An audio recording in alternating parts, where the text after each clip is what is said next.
To talk a bit more about this with me now, let's bring in France 24's foreign affairs editor, Philip Turle. Philip, we're expecting the French Prime Minister to speak shortly to talk a bit more about all of this in detail. What can we expect from what he has to say and what we've heard so far from President Macron?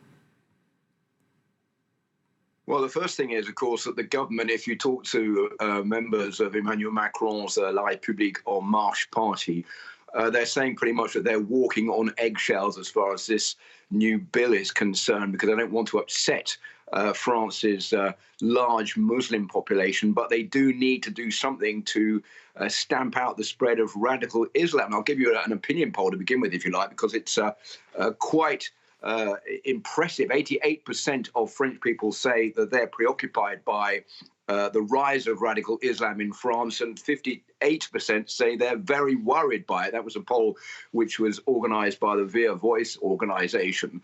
So the government feels it's got to intervene, especially as there were 3 more terrorist attacks in France in October. The attack, of course, we were just hearing about of Samuel Paty, the teacher who was beheaded in the Paris suburbs. So what the Prime Minister is saying that in this bill is that the enemy of the state, I'll quote you what he was saying, is a political ideology called radical Islam, which aims to divide the French amongst themselves.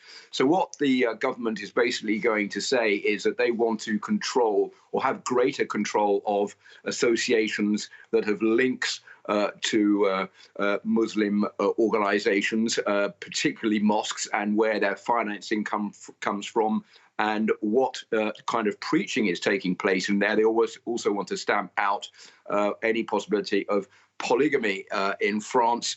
And also they want to stop the education of children at home, saying that children should all be sent to French schools and not be kept at home where they may receive an education which is believed to be too radical. So those are 3 of the measures that this bill is going to encompass, but there are many more.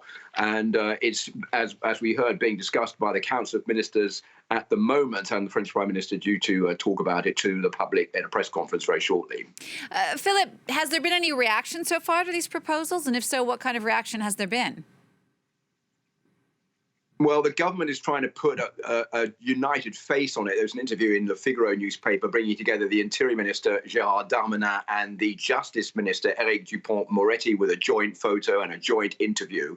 And they say that we need to go ahead with this text and be united. But there are cracks in the government majority, with some saying, well, look, Emmanuel Macron was supposed to be a centrist president. He seems to be moving more towards the right. This is not what we elected him to do, and therefore we don't agree with this bill, and we will be voting against it when it gets to the National Assembly in January. There's also been a complaint by Marine Le Pen, the leader of the far-right National Rally Party, saying the bill doesn't go far enough and should just be against radical Islam, and that is all. And the leader of the far left, Jean-Luc Mélenchon, has said that he feels that this bill, if it's voted, could lead to an inflaming of French society and a religious war within France. So there are splits, and it's going to be quite a raucous affair, I think, once this bill gets to the National Assembly to be discussed after the new year amongst French MPs. Philip, thank you for that. France 24's Philip Turle.